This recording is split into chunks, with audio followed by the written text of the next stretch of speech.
नमस्कार, मैं डॉक्टर विक्रम मस्कर हूं, एक घुटने और कंधे का विशेषज्ञ नई दिल्ली इंडिया से। और आपका स्वागत है एक और वीडियो में। क्या आपका एसीएल सर्जरी हो चुका है? क्या आपको लग रहा है सब सही है?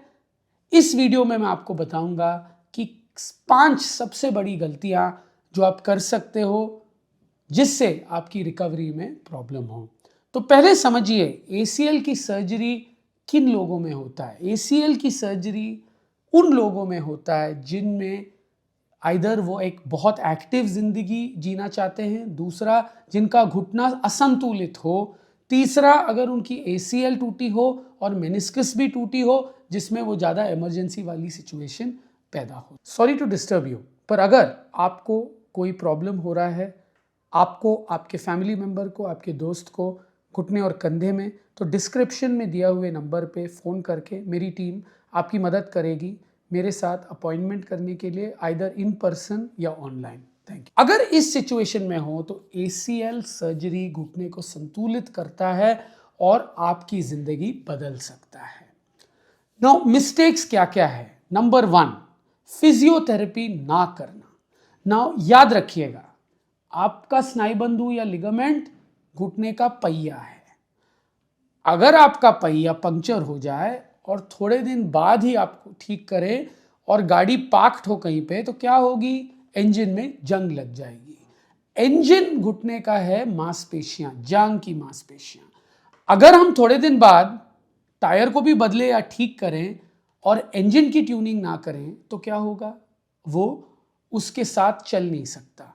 तो मांसपेशियों को मजबूत करना फिजियोथेरेपी में आता है और फिजियोथेरेपी कराना बहुत ही इंपॉर्टेंट है ताकि घुटना जो है वो भरपूर स्टेबल हो और उसकी रिकवरी अच्छी हो। नंबर 2, बहुत ही जल्दी रनिंग या स्पोर्ट्स में वापस जाना। नाउ लिगामेंट की सर्जरी में काफ़ी बदलाव आया है। अभी आजकल तो मैं सिंथेटिक लिगामेंट्स भी यूज़ करता हूँ। मतलब लिगामेंट्स जो एक लैब में बनी है, उसकी सबसे बड़ी एडवांटेज है कि वो तुरंत मजबूत है। तो तुरंत मजबूत मतलब जब आप लगाते हो अंदर की तरफ, वो अपने आप नहीं टूट सकती, उतनी जोर पड़नी पड़ेगी टूटने के लिए। पर जब आप बॉडी का भी लिगामेंट लेते हो, वो भी फॉरेन है घुटने के अंदर, पर जो बॉडी के टेंडन्स यूज करके लिगामेंट बनाते हो वो तुरंत मजबूत नहीं होते, उनको समय लगता है मजबूत होने के लिए। मतलब मिसाल के तौर पर आपको सेब पसंद है, एक ऑप्शन है सेब खाओ, बीज को बो, बीज पौधा बनेगा, पौधा ट्री बनेगी, ट्री आपको सेब देगी। ये एक नॉर्मल टेंडन जब हम इस्तेमाल करते हैं, इसकी जो लाइफ साइकिल है ये ऐसे ही है। तो क्वेश्चन मार्क हो सकता है, क्या बीज पौधा बनेगा, क्या पौधा ट्री बनेगी, क्या ट्री सेब देगा? दूसरा ऑप्शन है अपने दोस्त को फोन करो कश्मीर या हिमाचल में, वो एक सेब की ट्रे भेजेगा आपको, आप बोइएगा, उससे आपको सेब मिलेगा, बस सेब का इंतजार है। तो इन दोनों में वही फर्क है, इसमें ऑलरेडी मजबूती है, उसमें मजबूती आनी है। पर दोनों में बस रिकवरी पीरियड जल्दी होती है सिंथेटिक में, जो 3 महीने में स्पोर्ट्स में जा सकते हैं, दूसरे वाले में 6 महीने। पर इस दौरान भी क्यों आप तुरंत नहीं जा सकते? बिकॉज याद रखिएगा, जब से चोट लगी है और जब आप ऑपरेशन करते हो, आपकी मानसिक स्थिति उस घुटने के ऊपर पूरी तरीके से नहीं है। मतलब आपकी बिलीफ उस घुटने में, आपका विश्वास उस घुटने में उठ चुकी है, पूरा जोर दूसरे घुटने में जाएगा। तो 60% चांस है कि दूसरे घुटने का एसीएल फट जाए जब एक घुटने की एसीएल टूटी है और ज़रूरत से ज़्यादा जल्दी आप वापस जाते हो। अगर हम ऑटोग्राफ्ट यूज़ करते हैं जैसे टेंडन बॉडी में, तो जब तक वो मजबूत ना हो और आप स्पोर्ट्स जाओगे तो वो ऑलरेडी कमज़ोर है, तो ज़्यादा आसानी से वो टूट सकती है। तो स्पोर्ट्स जाने का डिसीजन मांसपेशी के ऊपर निर्भर है, कौन सी ग्राफ्ट के ऊपर निर्भर है, और जब आपका विश्वास सबसे ज़्यादा घुटने पे हो, जो फिजियोथेरेपिस्ट डिसाइड करता है, आपका सर्जन डिसाइड करता है, फिर आप वापस स्पोर्ट्स में जा सकते हो। तीसरी गलती, नी ब्रेस और सपोर्ट ना इस्तेमाल करना। ना कई सिचुएशंस में हम एक नी ब्रेस भी देते हैं। ये यूजुअली होता है जब हम छड़ी या वॉकर नहीं देते हैं एक प्राइमरी एसीएल में, जहाँ पे एसीएल पहली बार टूटी है, लिगामेंट बनाई है, आइदर आर्टिफिशियल हो या टेंडन हो बॉडी में, हम एक ब्रेस देते हैं जब तक कि मांसपेशी सही तरीके से काम ना करे। क्योंकि अगर आपकी जांघ की मांसपेशी सही काम नहीं कर रही और जल्द से जल्द आप चलने लग जाओ तो क्या होगा, आप बकल करके गिर सकते हो। तो जब ब्रेस पहनते हो वो घुटने को सीधा रखता है, तो बकल मतलब एकदम से मुड़ने के चांसेस कम होते हैं चलते हुए। एक और प्रॉब्लम में हम ब्रेस देते हैं जब आपकी मेनिस्कस या गद्दी की रिपेयरिंग हो या कार्टिलेज की रिपेयरिंग हो। इसमें ब्रेस क्या करता है, वो कार्टिलेज या गद्दी पे जरूरत से ज्यादा जोर जाने नहीं देता।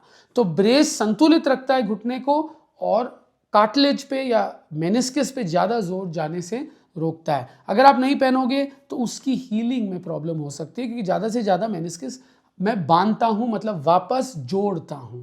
तो बहुत सिंपल है, जब कारपेंटर आपका एक टूटा हुआ टेबल सही करता है, उसको वापस जोड़ता है, बोलता है कि आप उसके ऊपर थोड़ी देर के लिए सामान मत रखिएगा, तो वही परहेज जो है वो ब्रेस देता है आपको। तो कई सिचुएशंस में जब ब्रेस अनिवार्य हो उसको पहनना बहुत ही। चौथा गलती, पेन किलर्स पे ज्यादा डिपेंडेंट करना। अगर आप जरूरत से ज्यादा पेन किलर्स ले रहे हो तो लिवर किडनी खराब हो सकता है, नंबर 1। नंबर 2, हो सकता है कुछ अंदर में प्रॉब्लम हो, तो अपने डॉक्टर के पास जरूर जाइएगा अगर जरूरत से ज्यादा पेन किलर्स की जरूरत हो। यूजुअली 1 या 2 हफ्ते तक ही रेगुलर पेन किलर्स की जरूरत पड़ती है, उसके बाद SOS पेन किलर्स होता है। तो तब भी पेन हो रहा हो, एक बार डॉक्टर से, आपके स्पेशलिस्ट से मिलना इंपॉर्टेंट है, ताकि उनको पता चले कुछ और तो गड़बड़ नहीं हो रही।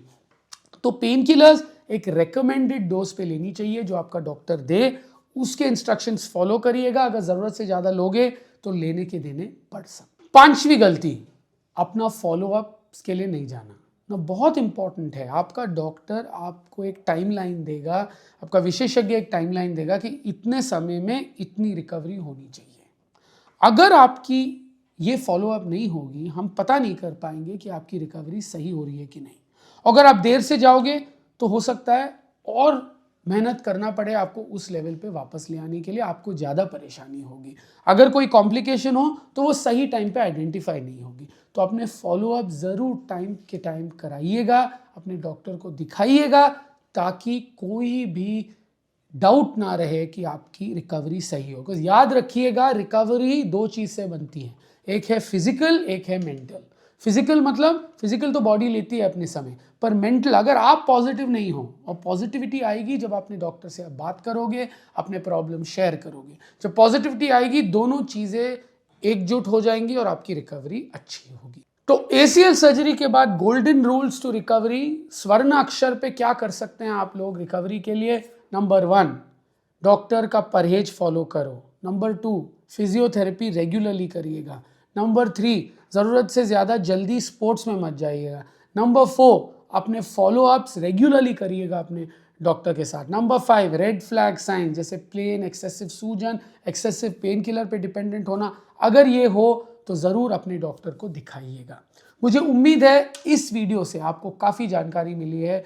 5 ऐसे गलतियां जो आप कर सकते हो अपनी ACL सर्जरी के बाद, और क्या क्या रूल्स फॉलो कर सकते हो एक अच्छी रिकवरी के लिए। अगर आपको मेरा वीडियो पसंद आए, please like and subscribe to my channel, and please follow me on Instagram. For those who like English content, we have a popular English channel. Please like and subscribe to it. Thank you.